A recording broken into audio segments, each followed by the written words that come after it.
Greetings mga migs. Meron tayong bagong stocks ng Tiger Eye bracelet natin. So ito po ay original crystal na Tiger Eye po, gemstone.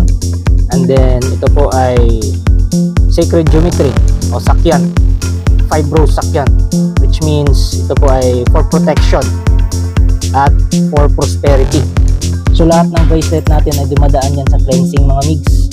Ganito po ang proseso ng cleansing at pag-bless ng ating mga bracelet mga migs. Hinihingi natin yung presensya ng mga arahants dahil sila po ang magbibigay ng enerhiya dito.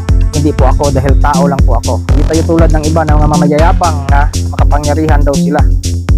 Tulad din nun mga migs ang proseso sa pagbasbas at pag-cleansing ng iba pa nating mga bracelet na makikita lang dito sa Buhay na Salita TV.